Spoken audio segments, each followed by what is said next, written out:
Ashama harka fuunee kabajamtootaa fi jaallatamtoota hordoftoota qaroo miidiyaa oduu keenya kan biyya keessaa fi biyya alaa qabannee isiniif dhiyaanneetiin jirra hanga xumuraattiin waliin akka turtan isin affeerama. Ulaagaalee madaallii fayyaa Itiyoophiyaan bu'aa fooyya'aa galmeessaa jiraachuu Daayirektarri ol aanaan Global Fund himan. Ulaagaalee madaallii fayyaa hubachuudhaan Itiyoophiyaan bu'aa fooyya'aa galmeessuu Daayirektarri ol aanaan Global Fund Piiter Saandis dubbataniiru. Ministeera Fayyaa Dr. Magdas Dhaabaan jala Daayirektara ol aanaa Global Fundiin durfamu waliin faayinaansii fi ittisa dhibeewwanii irratti mari'ataniiru. Dr. Magdas maricha irratti Itiyoophiyaan damee fayyaan hojiilee sagantaa fayyaa hojjechuu irratti deeggarsa dhaabbilee tarsiimota yookaan tumsitoota wajjin haala barbaachisaa ta'een akka hojjetan himaniiru. Global Fund deeggarsa Itiyoophiyaadhaaf taasisaa jiruun galateeffatanii dhaabbanni dhibeewwan akka HIV, TB fi busaa ittisuu irratti deeggarsa taasisan galateeffataniiru. Tajaajila fayyaa sadarkaa jalqabaa fi sirna fayyaa waliigalaa fooyyessuuf tattaaffiiwwan taasifamaa jiran irratti dhaabbatichi deeggarsa taasisuu akka itti fufu waadaa galeera.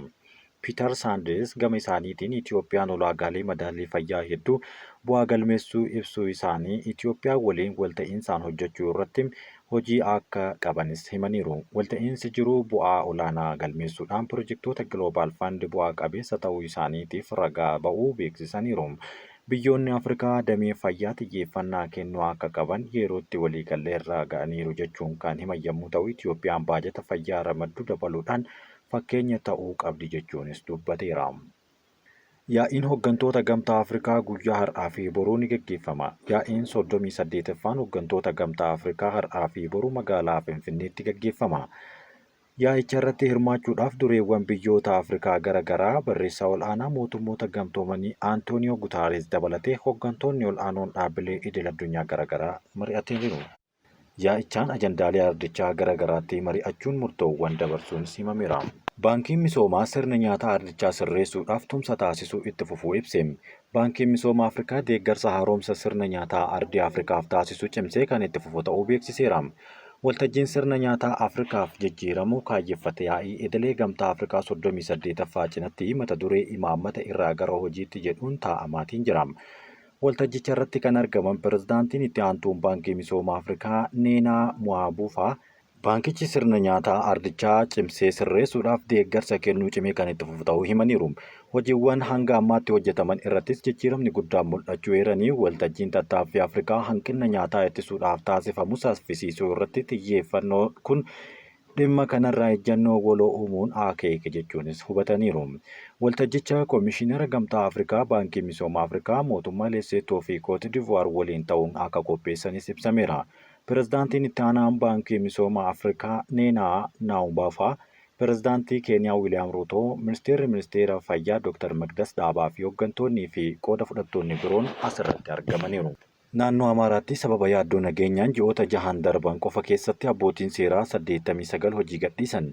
Naannoo Amaaraatti ji'oota 6 darban keessatti sababa yaaddoo nageenyaa fi hanqina mindaa irraa kan ka'e abbootiin seeraa 89 hojii gadhiisuu fi dhaddacha ramaddii manneen murtii aanaa 28 sababa walitti bu'iinsaan tajaajila dhaabuu isaanii manni murtii waliigala naannichaa beeksise.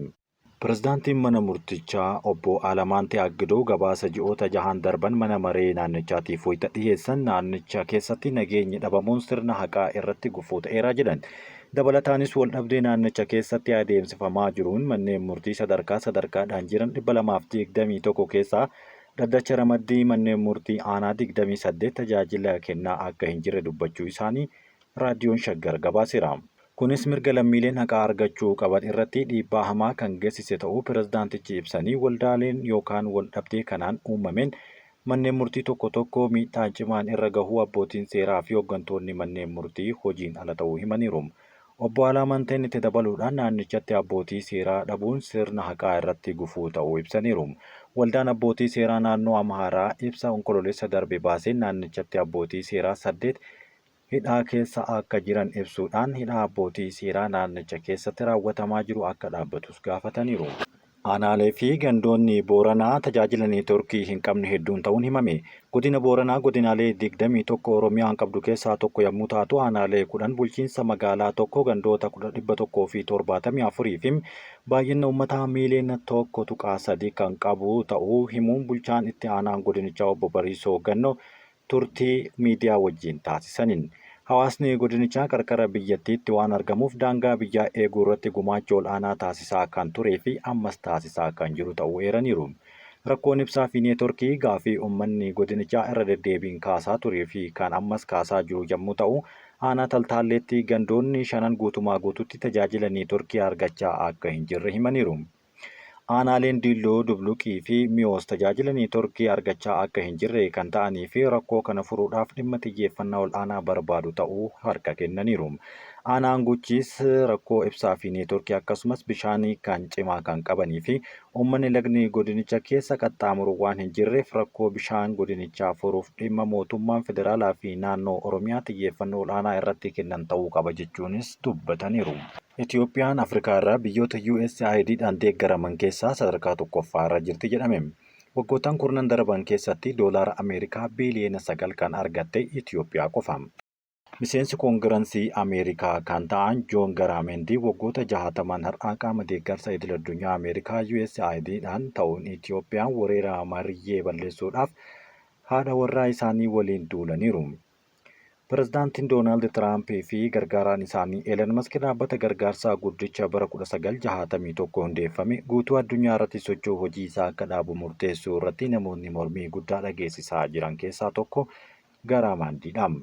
Waggoottan 60 har'aa Itoophiyaatti aanaa fi haati warraa koo dhibee maariyyee jedhamu dhabamsiisuudhaan guutuu biyyattii keessa duulleerraa waggoota hanga kanaaf barkurneewwan darban kana keessa USAID'n achitti gargaarsa godhaa jira jechuunis kaaseera. Itti dabaluunis qaama kana cufuudhaaf yaalii Tiraampii fi Maask gochaa jiran mara dhabamsiisuudhaaf yookaan ammoo guutumaa guutuutti dhaabsisuuf duuluu qabna jechuun miidiyaa hawaasaa isaanii irratti barreessanii jiru. Ajajaan pireezidaantii Doonaald Tiraamp gargaarsi karaa eejensii kana biyyoota addunyaa maratti godhamu ji'oota 3f akka dhaabbatu murtaa'uu hordofee Itoophiyaa keessatti hojiin deeggarsa namoomaa, deeggarsa misooma qonnaa, misooma humna namaa, hojiilee damee fayyaa deeggaran martuu danqamaniiru. Waajjira haajaa alaa US'tti damee deeggarsa idil addunyaa ragaan argame akka agarsiisutti bara 2023 keessa biyyoota Afrikaa karaa USAIDtiin deeggarsa olaanaa argatan keessaa tokkoffaarra kan jirtu Itoophiyaadha. Akka ragaan dhaabbatichaa irraa argame bara 2023 keessa Itoophiyaan doolaara miiliyoona 1 fi miiliyoona 600 ol karaa eejensii kanaatiin qofa argatteerti. Kun ammoo biyyoota addunyaa irratti argaman US saana maallaqa guddaa itti baastee gargaartee ishee lammaffaa taatee jirti. Akka ragaaleen biroon agarsiisanitti sadarkaa jalqabaa irratti kan biyya waraana keessa jirtu Yukureen yoo ta'u bara 2023 deeggarsi Yukureen argatte doolaara Ameerikaa biiliyoona 16 ta'a. Lammaffaan Itoophiyaa yommuu ta'u Joordaan, Afgaanistaanii fi Soomaaliyaan garuu hanga sadarkaa itti aanu warroota qabatanidha. Ammoo deeggarsa alaa karaa USAIDtiin bara 2023 keessa US biyyoota Afrikaaf kennite keessaa doolaara Ameerikaa biiliyoona 1.7 ol argachuudhaan sadarkaa tokkoffaa irratti kan argamtu Itoophiyaa qofa yoo taatu Masrii fi Somaaliyaa wal duraa duubaan kan itti aananidha. Gargaarsi US biyyoota biroof kennitu bifa adda addaa kan qabu yommuu ta'u, odeessi kun irratti xiyyeeffatu karaa dhaabbata USAIDtiin kan kenname qofaadha. Itoophiyaanis sadarkaa jalqabaa irratti kan argamte karaa USAIDdhaan kan kennamuun ta'uu ragaan kun ni agarsiisa. Akka ragaa ministeera haajaa alaa damee deeggarsa idil addunyaatti maallaqa karaa eejensiin kanaa bara 2023 keessa biyyoota Afrikaa Saharaa gadiif dhiyaate keessaa doolaarri Ameerikaa biiliyoona 5.5 deeggarsa namoomaaf dhiyaate jechuun kaasaniiru. Sadarkaa lammaffaa irratti ammoo deeggarsa damee fayyaa irratti kan godhame yommuu ta'u HIV dabalatee dhibeewwan daddarboo fi kaan fayyaa hawaasaa ta'an to'achuudhaaf ittisuuf doolaarri Ameerikaa biiliyoona 3.8 ol baruma kana 2023 keessa deeggarsa ta'eera. Deeggarsa sagantaalee misoomaa diinagdee, ijaarsa dimokiraasii, mirga namoomaa fi bulchiinsa, barnootaa fi hawaasummaa akkasumas eegumsi naannoo kana keessatti kan argamudha. Weellisaa beekamaan Dimokiraatik Rippaabilik Koongoo bakka waraanni jirutti osoo viidiyoo waraabuu ajjeefamuun himame. Weellisaan beekamaan Dimokiraatik Rippaabilik Koongoo iddoo waraanni itti gaggeeffamu magaalaa Goomaa keessatti viidiyoo sirbaa osoo waraabaa jiru ajjeefamuun himameera. Reeffi weellisaa Deelfiin Kaatemboo jedhamu maqaa waltajjii Deelkaat Edeeloo jedhamuudhaan beekamu kamisa darbee daandii gubbatti du'ee argameera. Mataan isaa gariin dhiigaan kan faalame ta'us jiraattonni achi isaan kaasanii fi warri fannoo diimaa himaniiru. Weellisaan kun qaama mootummaas ta'ee hidhattoota qeequun kan hin beekamu yommuu ta'u, torbaan darbee mana hidhaa magaalaa Goomaa keessatti warra miliqe keessaa isa tokkodha. Hidhamtoonni 100 ol ta'an miliqan ji'a darbee wayita hidhamtoonni M23 magaalattitti qabatanidha. Garri bahaa biyyattii mineraalota kan badhaadhe yommuu ta'u, qabeenya kana to'achuudhaaf hidhattoonni M23 jedhamanii fi waraana mootummaa gidduutti waraanni hamaan naannoo Goomaa kanatti kan geggeeffamudha. Weellisaan kun dhihoo weelluu Biruudukii jedhamu yookaan afaan Oromootiin hiikni isaa meeshaa waraanaa jedhu baasee hidhattoonni M23 magaalaa Goomaa to'achuun qeeqee ture. Dubbi himaan mootummaa biyyattii Paatiriik Muyaayaa haqni ni kennama jechuudhaan ajjechaa kanaaf hidhattoota gaafataara jechuun dubbateera. Hidhattoonni M23 gama isaaniitiin humnoota mootummaa wajjin hiriiraan gaafatamaa jiru jechuun dubbatameera. Najjootti namichi haadhaa fi abbaa isaa cuubeedhaan waraanee ajjeese miliqee to'atame. Godina Wallaggaa lixaa aanaa Najjoo ganda eebbaa Waaqayyoo jedhamutti shakkamaan abbaa fi haadha isaa haala suukanneessaa ta'een ajjeesee miliqee hordoffii guyyaa 3 booda to'atamuu poolisiin himeera. Ajajaan poolisii aanaa Najjoo Inspeektar Margaa Jabeessaa akka himanitti yakki suukanneessaan akka lakkoofsa Itoophiyaa gurraandhala 4 2017 raawwatameera. Shakkamaan maqaan isaa Fayyisaa Fufaa Nagaash jedhamu halkan tilmaamaan naannoo sa'aatii 5 ta'utti abbaa fi haadha isaa cuubeedhaan morma isaanii erga waraanee ajjeesuun mana keessatti reeffa isaanii fannisee biraa bahee jedhaniiru. Eeruu hawaasa irraa qaqqabeen poolisiin bakka yeroo gahutti abbaan shakkamaa kanaa Fufaa Nagaashii fi harmeen isaa Garituu Hundee jedhaman morma keessa waraanamanii reeffi isaanii argamuun himama. Shakkamaan kun wal dhibdee isaan gidduu jiru tureen gocha suukanneessaa kanatti akka raawwatee fi rakkoon biraa akka hin jirre garuu qoratamaa jiraachuu himaniiru.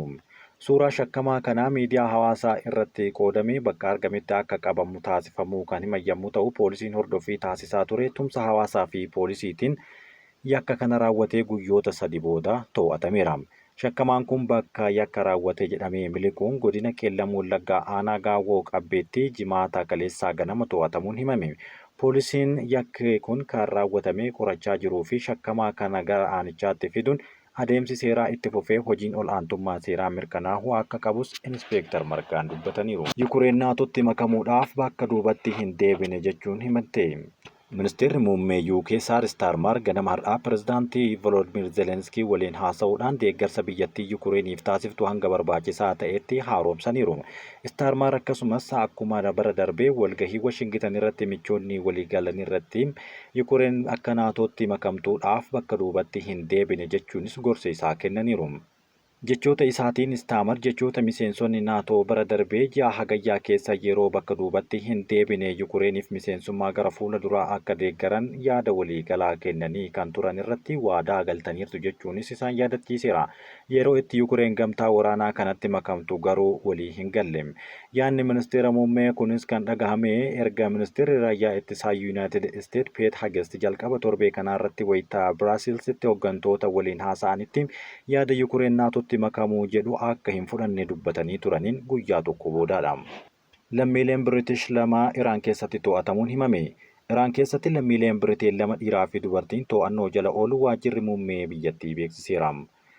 Oduu himuu isaanii jalqaba miidiyaalee mootummaa Iraan irraa kan dhufe yommuu ta'u, isaanis yakka nageenyaatiin kan himatamanidha jechuunis dubbatamaara.